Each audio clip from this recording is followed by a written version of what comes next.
back, church family, as we continue through chapter 2 of 2 Peter. And if you followed the instructions on the opening screen, then you read all of chapter 2, even though we're only focusing on a couple of verses within that. And I want you to do that for just the sake of the big picture and context. Chapter 2 is very serious, isn't it? It carries a lot of weight. Calling someone wrong is not a enjoyable thing, contrary to what you might find on most people's Facebook feeds. It's not a fun thing to look at someone and say, here's all the wrong things about them. This is what describes them. But it's important for us, and what Peter is driving home to these believers, it's important for believers to know truth and to be able to recognize what is not truth and what is descriptive of someone who is living for God or who is not living for God. And so as Peter is writing this letter, he's moved on from encouragement to grow as a believer and standing for truth and standing on the foundation of God's word, to then recognizing what is not part of that, what goes against God's teaching. And that's why he states at the beginning of chapter 2 is that there are false teachers that are going to come. We can probably think of some right off the top of our heads that are public figures in our world today. We need to be able to recognize false teachers. And so that's why Peter started off in our last segment we looked at the beginning of chapter 2. He started off with just the dangers of false teachers, and then he moved into the judgment or the destruction of false teachers. And so now he moves into, and we'll just tackle a couple of verses in this segment, but we'll talk about what do false teachers look like? What's their description? So really our passage today is just verses 10 down through verse 14, but I got a little assignment question for you to start off with here, and you'll see it on the following screen. But here is the question. I want you to again read down through, start in verse 10, read down through the end of the chapter, and then try and pinpoint what is the harshest statement that Peter makes about false teachers.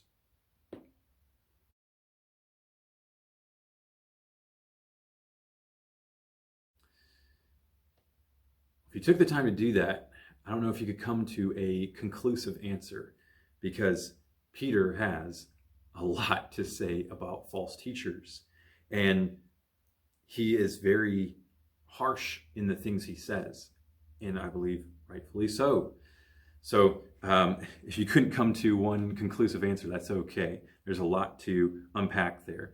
So that was just kind of an exercise for us to think about how descriptive and how harsh Peter is when talking about people who oppose and infiltrate God's truth in the church today. So let's just start working our way through here in the rest of chapter 2.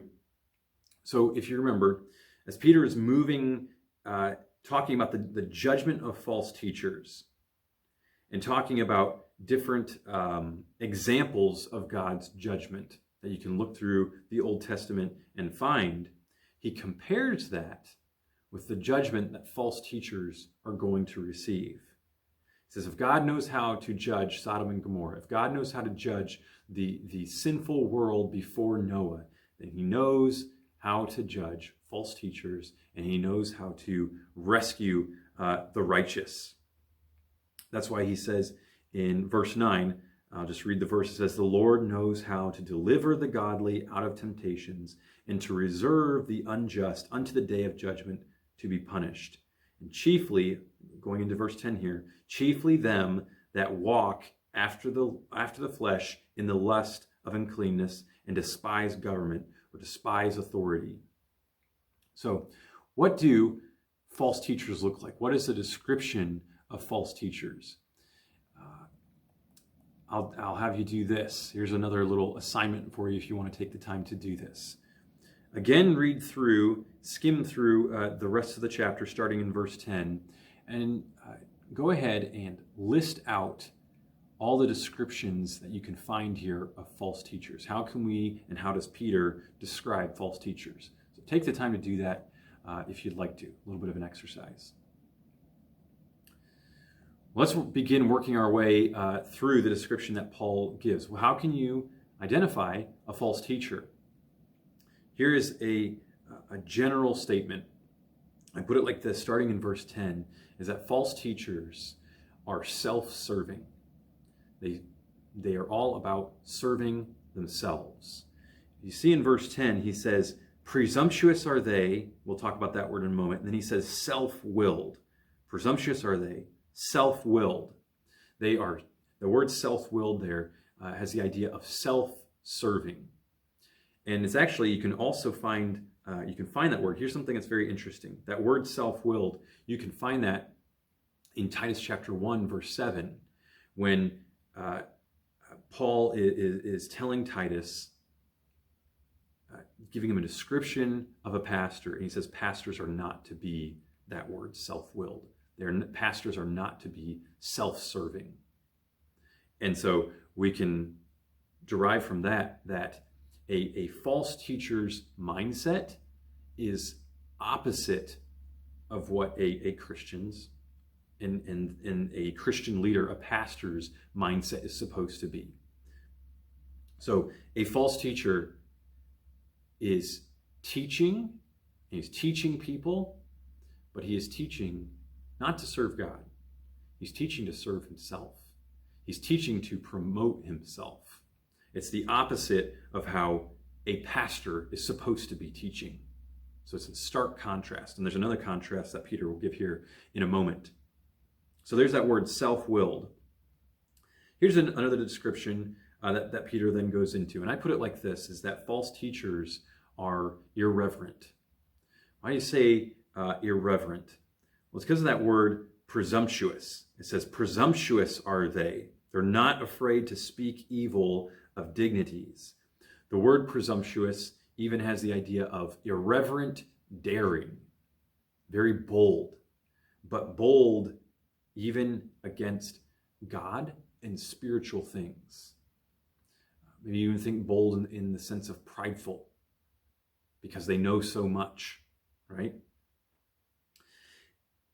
He says they're not afraid, the end of verse 10, they're not afraid to speak evil of dignities. The phrase there, speak evil, has the idea of blaspheming. And it's interesting, when it says of dignities, that Greek word is actually used all throughout the New Testament for the word glory. And if you connect the end of verse 10 into the beginning of verse 11, where Peter begins talking about angels, and you say, wow, where does he jump, from false teachers into angels? There, I believe maybe the connection there is speaking evil of spiritual things, even of angels. Okay, and you say, well, what's the problem there? Speaking irreverently of God, speaking with an authority that they don't have. Think about that. Think about, I'll throw this out there, how many preachers that you can see on TV, what we would call televangelists, and they speak with an authority, and you wonder, whoa, where did they get to the authority to just, maybe you could say, give blessings to people, to tell people that they're going to receive monetary gain? Where did they get that authority, that presumptuous daring to speak in that way? Speaking almost like committing God to things that God has not committed himself to. Hey, God's going to bless you. You give, God's going to bless you. That's often what you'll hear from prosperity gospel preachers. Okay? I'm saying that as a little bit of a blanket statement, but Peter speaks very clearly here. All right? He uses this illustration, and again, he's put false teachers in contrast to pastors, to what a biblical pastor is supposed to be, and then he puts false teachers in contrast to angels. He says in verse 11, he says, whereas angels, which are greater in power and might, bring not railing accusation against them or against themselves before the Lord. So Peter's saying angels, with the authority that they have, speak more carefully and act more carefully than a false teacher would. You can connect, if you you don't have to do it now, but if you take some time to read the chapter or the book of Jude, okay? Jude and 2 Peter are linked very closely. They use a lot of the same verbiage. There's multiple verses in the book of Jude and book of 2 Peter that are very closely paralleled and sound very similar. And Jude, in verse 10 of Jude, is very identical to this verse, where he talks about Michael disputing with Satan over Moses' body, which is a deep dive that we're not going to get into right now. And but there's so much to think about there. But it talks about the power that Michael could use, but doesn't because it's God's, if that makes sense. And so Peter, talking about false teachers, puts them in contrast to angels. Angels who have more power and more authority are in stark contrast to false teachers and how they speak. So there's a lot more that we could get into there, but Peter's overall thought there is that false teachers are in contrast to angelic beings. He then goes into false teachers, and he compares them to animals. Okay, and we'll break this down here a little bit. Okay, now I'll put it like this. He says, "But these false teachers, as natural brute beasts," we're into verse 12 now. False teachers are like irrational animals. He says brute beasts. And you think about this, okay? Why does Peter compare a false teacher to a natural brute beast, an irrational animal? Think about this. Animals can reason, okay? Animals can think. Animals are not necessarily self-aware.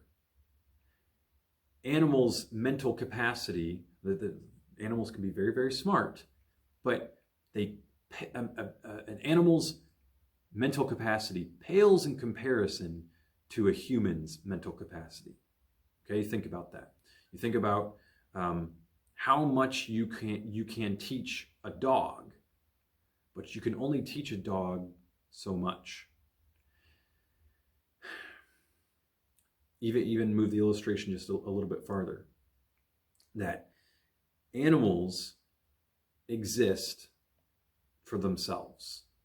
In a dog or a cat, especially a cat, cats are all about themselves, or a horse or a cow, animals exist to please themselves.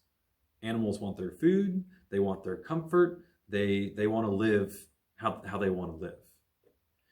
And I believe that's the connection that Peter is making here, how temporal thinking false teachers are, how temporally focused, how self-focused false teachers are. They're focused all on themselves. So I got another exercise here for you. How many, look through the rest of the chapter here and answer this question that you'll see on the next screen. How many animal illustrations does Peter use in talking about false teachers?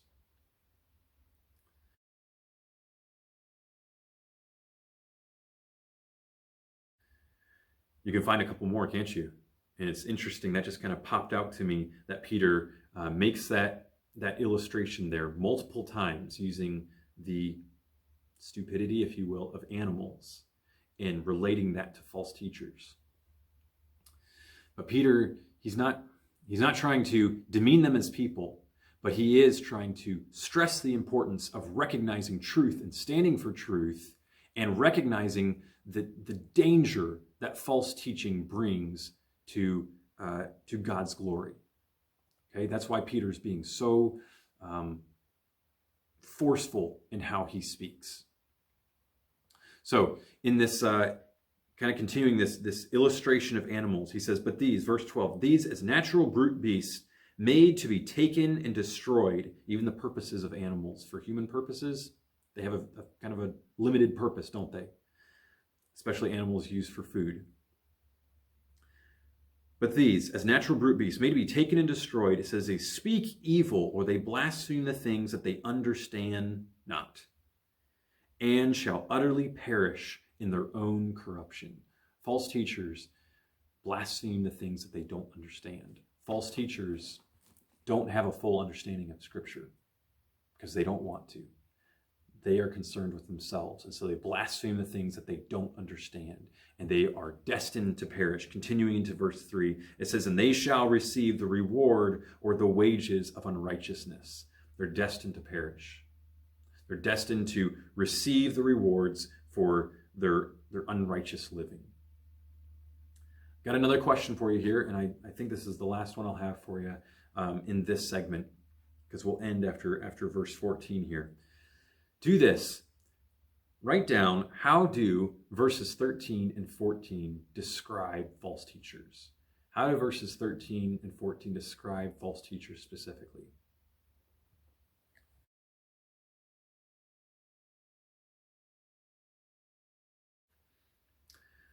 I put it like this. Verses 13 and 14 describe false teachers as loving worldly pleasure. Okay? So they are self-willed, they're concerned with themselves, they're irreverent, and then here they love worldly pleasure. And that goes right in line with the description that Peter has been giving here. That animals kind of just exist for themselves. False teachers, they're concerned with themselves.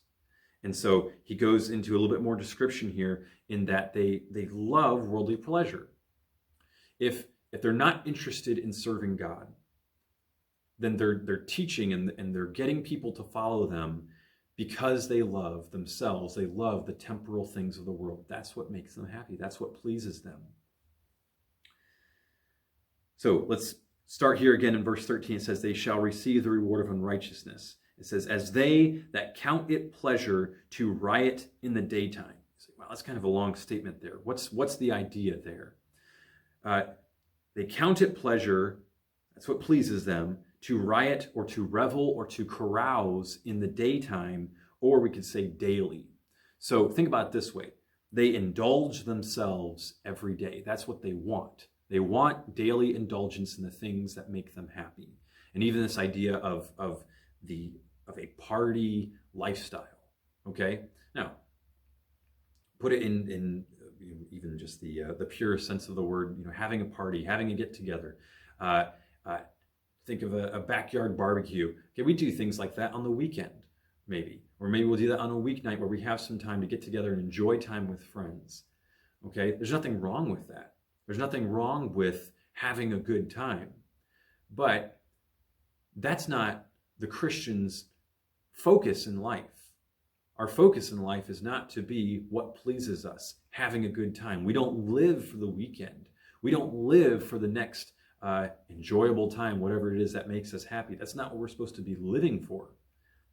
A false teacher, on the other hand, because they think carnally and they think temporally, then they would like to have whatever it is that pleases them daily.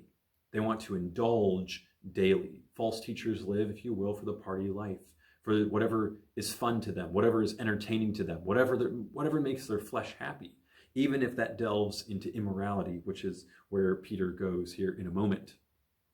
We'll get to that in a moment, but he says, let's continue his thought here. He says, they are, rearrange the word verbiage here a little bit. He says, they're spots and blemishes, sporting or reveling themselves with their own deceivings while they feast with you. It's kind of a long sentence there, okay? So I rearranged it like this, is that false teachers, they revel in their deception while they blemish Christianity.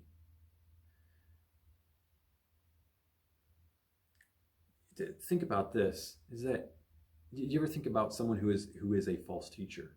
And you think, how can they Do they know? Do they know that they're a false teacher? Do they know that they're teaching wrong things? In this description that Peter gives, he's saying, yes, they do. They are just fine with their own deception. And they are blemishing Christianity. They're a spot. They're a stain on Christianity. And again, you can think about false teachers in our culture, in our context, who they do not bring glory to God. They do not bring unsaved people to God. They're a blemish to Christianity. Verse 14 is a very harsh statement. It says, having eyes full of adultery that cannot cease from sin. False teachers can even be drawn and constantly drawn towards immorality, which is, just think about it. If you're interested in pleasing yourself, then how far down the line does that go? If someone is utterly consumed with themselves, then there's no limit. There's no limit to how far their sin can go. It says they cannot cease from sin. It says they beguile unstable souls. Note that statement. They beguile unstable souls, people who are not settled in truth, which is what Peter has been driving home. We'll come back to that here in just a moment. He says, and heart they have exercised with covetous practices. They're cursed children. So it's interesting here, that word exercise, it's actually the same word that Paul uses when he tells Timothy, and you're probably thinking of the passage right now, when Paul tells Timothy to exercise himself rather unto godliness. That's in 1 Timothy chapter 4. Again, false teacher being in stark contrast to a Christian, a man of God, a church leader, because they are exercising themselves towards covetous practices or towards greed, whatever makes them happy. That's what they grow in. Just like or in contrast to a preacher or a Christian who's supposed to exercise themselves towards godliness, they're supposed to stretch their spiritual muscles towards godliness, just like an athlete stresses their muscles so that they can be a better athlete. False teachers the opposite, in that they exercise themselves more towards what they want. False teachers are the opposite of what a biblical teacher is supposed to be. The more they get, the more they want of fame, prestige, wealth, whatever that worldly pleasure is. The more they get, the more they exercise themselves in that, the more they want. And so Peter calls them, at the end of verse 14, he calls them cursed children. You say, man, Peter is just going hard after false teachers. You say, Pastor, this is almost, we haven't even finished chapter 2 yet, and this is like kind of tough to read through. This isn't necessarily encouraging. How am I supposed to apply this? Let me go back to in the middle of verse 14 there, where Peter says, they beguile unstable souls. People who are not firm in their faith. And as Peter said in chapter 1, growing in their faith, are in danger of being deceived by a false teacher.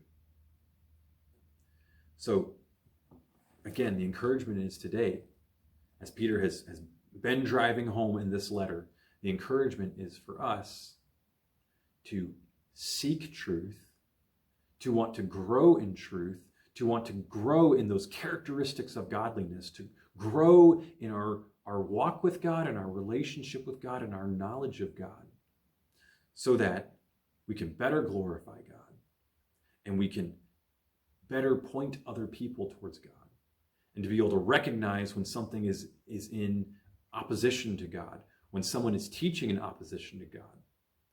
We need to be strong in our faith. We need to know truth. So, heavy, yes, and we're not done yet. We'll continue in the next segment. But be encouraged in the truth that you know, the truth that you're growing in, and the truth that you can continue to grow in.